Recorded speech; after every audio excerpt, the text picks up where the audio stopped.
The best exercise for your biceps, it's not curls. All right, guys.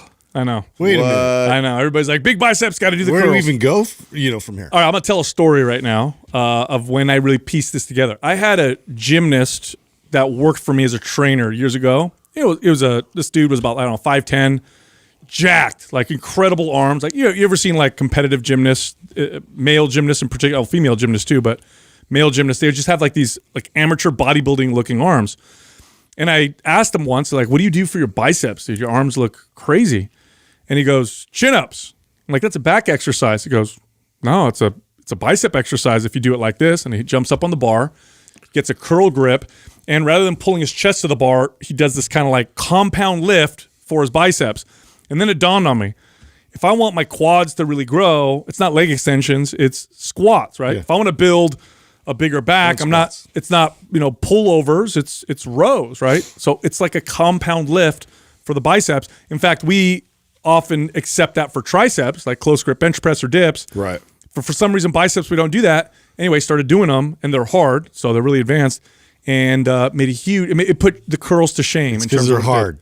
Yeah. I think that's where it is, right? It's so much easier to just look in the mirror and pump it up. Like is that what you think we do? You know what? Though, that's a really good point you bring up, and I wonder why that is. That so everybody is pretty familiar with close grip bench press for your triceps. We talk about it all the time. It's not the first time I've heard anyone talk. It's popular, but you don't hear that often about supinated pull-ups as a great bicep exercise. Like people, but that's a perfect comparison. It's very similar to what the incline press is for triceps, but for biceps. And, yeah, and no one talks about it. I think Justin hit it right. It's hard as hell. So first off, doing a supinated grip chin up or pull up is hard anyway.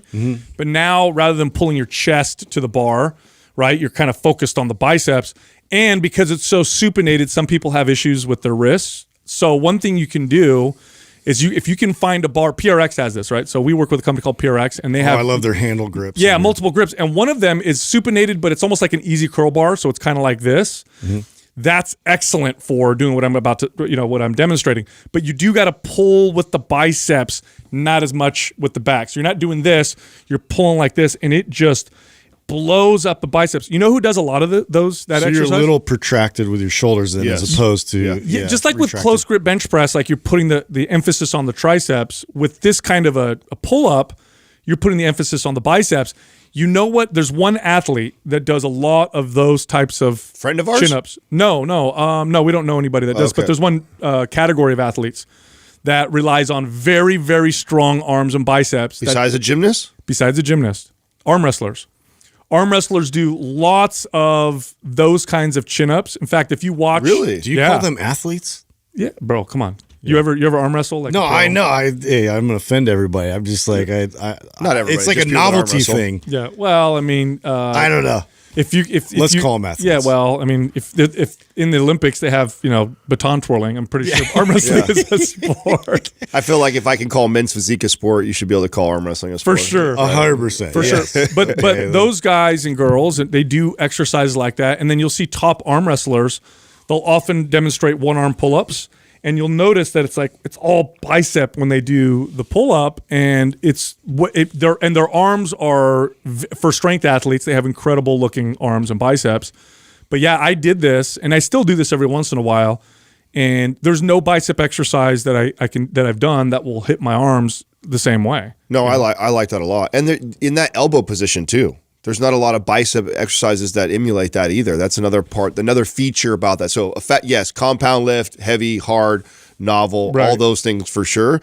And then also, how many machines do you know where your elbow is positioned up by your ears? Not just that, it's up by your ears, and then as the exercise progresses, it now moves through this wild range of motion. Yeah. My elbow goes from behind by my head to in front of my body to my side, all within the same exercise. So what happens essentially is if you look at the bicep that's connected in 2 points, we're going to simplify. There's 2 heads, but let's just simplify, right? There's 2 points, and when it contracts, it brings them together. But bicep curl exercises bring this part of the bicep closer to this one, right? So when I do this, it's the part that's pulling my lower arm up.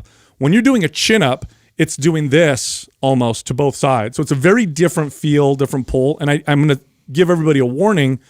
If you do these, be careful because they will wreck your arms like nothing you've ever done before. They're really, really tough. And the pump is absolutely insane, but it's a compound lift for the biceps. So you're probably right, Justin. That's probably why they are really hard because it's hard for people to do regular pull-ups. It's even harder when you're trying not to let the back involve. The back's the biggest part of that movement, and when you take it out and you try and use, I mean, it's going to be involved. Well, and plus you have so many cable machines and different like machines specifically geared for biceps because it's like a favorite muscle of people to work, and so you have all these other options that are like much easier to just get into. That's just something like you really have to. It's a lot more demanding to get to do something like that. Yeah, my tip would be if you've never tried this, is to assist it with a band first. So you can really concentrate on the form and hopefully get like 5 to 10 reps versus, struggling just to get 1 or 2. You can also make this a pumping exercise with a lat pull down bar. So you can use lighter weight, like you're going to do a lat pull down, grab that supinated grip, and then do what I said where you're focusing on the biceps on the way down. And because the weight's lighter, you can do more reps. You'll get a crazy pump. But it's a compound lift for the biceps. So I actually used to do lat pull down bar and bicep curls behind my head. So that was like an extra because again, trying to go after that elbow position. That's not a lot of machines, and you can't with gravity, right? You obviously do it with free weight stuff. So you have to find creative ways to target the bicep from that elbow position, and so that used to be an exercise that I love to do, which is the lat pull down bar behind the head. Sitting down, and then I'm curling to the back of my neck. That's a gnarly squeeze, by the way. It is. It's a very, very strange squeeze. You don't feel like with any other exercise. But again, if we listed the top 1 or 2 exercises per body part in terms of just sheer muscle and strength building, effectiveness. And I want to be clear, all exercises have value if applied appropriately. This includes isolation exercises, correctional exercises, and compound lifts.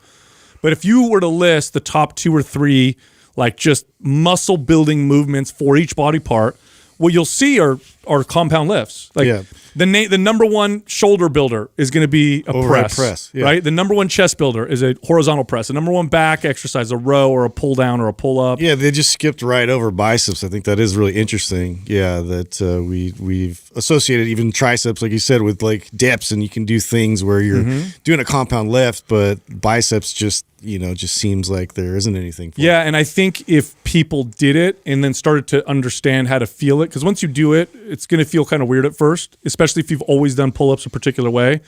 It's like a different kind of pulling yourself up. And again, the risk of injury is high because the tension's high and you might not have the technique or form.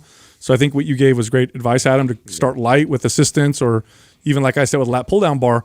But once you get into the groove of it and feel it, you'll be like, what the hell? I've been missing out on such an effective bicep You exercise. could also use the tips that we've given around isometrics to help you figure this out too, right? So I would get a band underneath there, have somebody do an isometric hold at the bottom, thinking about squeezing and flexing bicep, and then another one where you're all the way to the top, squeezing and focusing on there. Oh, like you're just holding yourself above the bar? Exactly. Just holding yourself at the top and holding yourself at the bottom will help you engage the biceps more when you try and practice a movement like that you're not used to. This is one of the other great values of isometrics is when you're trying to do an exercise that traditionally isn't for that specific muscle group, doing an isometric contraction for the muscle you do want to work in that will help you connect. They're just good for familiarizing yourself with that contraction, that movement, and what you're trying to produce out of it. It's funny. I've been going through studies on isometrics. Funny you bring this up, right? And the studies show that there's obviously when you work out, use resistance, the goals typically are strength and muscle building. Isometrics, the muscle building effect you get from them, now it's shorter lived, but the initial muscle gain and strength gain is actually faster than you get from traditional lifting. So what happens when you incorporate isometrics is you get this very steep and dramatic rise in muscle and strength. Now it starts to plateau if you don't incorporate traditional exercises, which is why it's my belief that isometrics are best used to supplement traditional resistance training.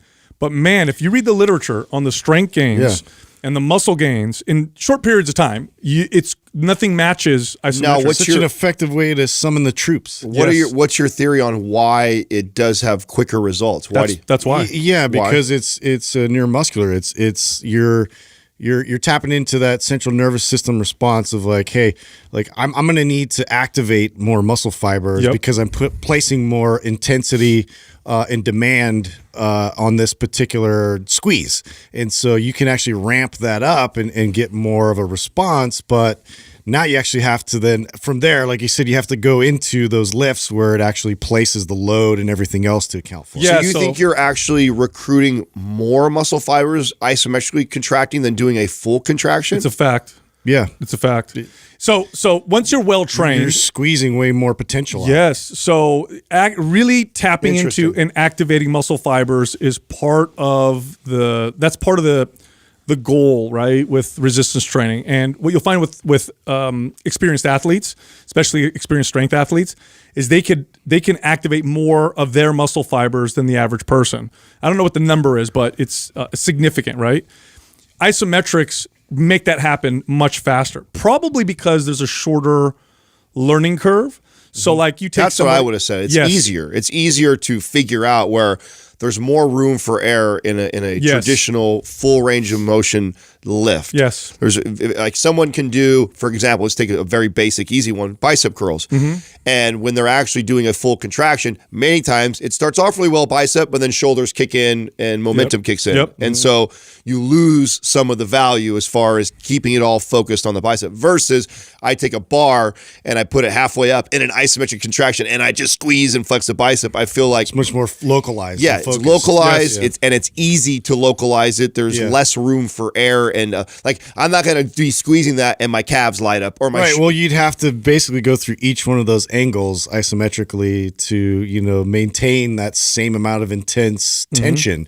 So it requires a lot more focus to get to that point. It also causes less muscle damage than both eccentric and concentric contraction. So concentric is like going up, eccentric is going down. And now that's the part that I find interesting because you say that it recruits more muscle fibers, but then yet it does less damage. It does less damage. That's really interesting. Yes, because of the sliding filament theory, which is like, okay, so muscle fibers, okay, we're going to get all weird here, but muscle fibers run along each other. And the prevailing theory as to how muscles contract is they attach to each other while they're sliding past each other and contract and hold. But as you do the contraction, some of these attachments break, and that's what causes the damage or inflammation. Well, an isometric hold, they attach, they hold, and they contract. So there's less potential for damage. Eccentric, right, lowering causes the most damage because as you lower, you're breaking a lot of these. They're spreading apart. Yeah, and that's the theory, right? So you can do, so here's like the cool thing about isometrics, you can do them frequently. So I can hammer my, chest maybe a couple days a week or a few days a week.